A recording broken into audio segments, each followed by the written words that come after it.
She visited the United States in 2016 and came to my district.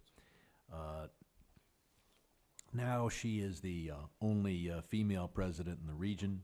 The United States has a strong interest in supporting the people of Taiwan, and those interests are enshrined in the Taiwan Relations Act, and we need to abide by the 6 assurances.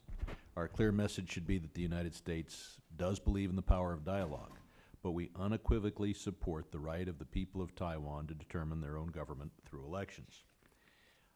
Taiwan should not be used as a bargaining chip. Our relationships with China are important. Their dealings with North Korea are important, but we need to stand by the Taiwan Relations Act for many reasons, including that Taiwan is a democratic partner. Freedom House recently upgraded its appraisal of Taiwan's democracy from 1.5 up to 1, which is their highest rating, noting not only the success of the 2016 elections, but also increased freedom in the area of press and academic freedom. Taiwan respects human rights, LGBT rights, etc. Taiwan is a partner of ours in intelligence and in cybersecurity, and it is miles ahead of China when it comes to protecting intellectual property. The Taiwan Travel Act is important. We should be upgrading, certainly not downgrading, our relationship with Taiwan. Taiwan's a country of 23 million people. At many times, we have sold them billions of dollars in arms, but surprisingly, in spite of that, we do not allow Taiwanese officials to travel to the United States in any official capacity.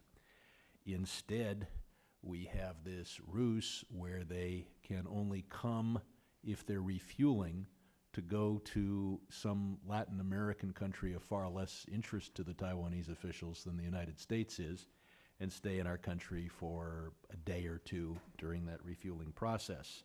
This is incredibly inconvenient to my colleagues. It is, however, very convenient for me, since the tradition of not only this but prior Taiwanese presidents is that when they land in Los Angeles, they come immediately to a Taiwanese hotel in my district. So I am the only member, perhaps, that should oppose the Taiwan Travel Act, but I do indeed support it.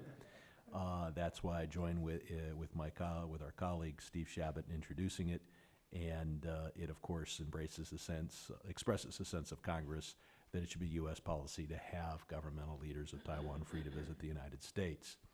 The U.S. needs to be an advocate for Taiwanese participation in international relations, whether that be Interpol, whether that be the World Health Assembly. China's efforts to degrade Taiwan's participation in these international organizations is not just outrageous for the 23 million people who should be represented in these organizations.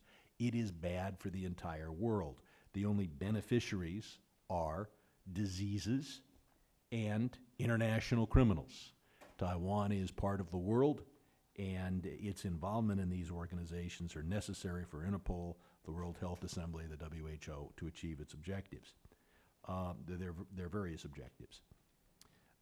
As to Li Mingqi, who has been arrested in China for so-called activities endangering national security, she has not received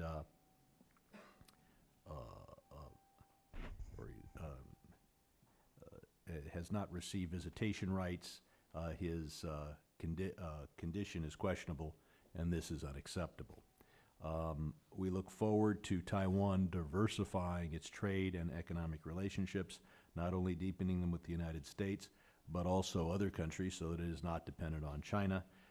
We note the new southbound policy to engage with South and Southeast Asia.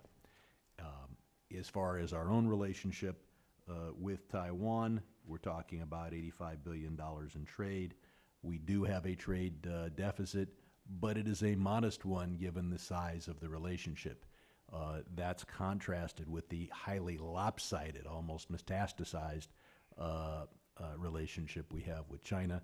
And I look forward to seeing what we can do to make that trade deficit even smaller. With that, I yield back. Thank you, Mr. Sherman. And we had the distinct pleasure. She stopped in Miami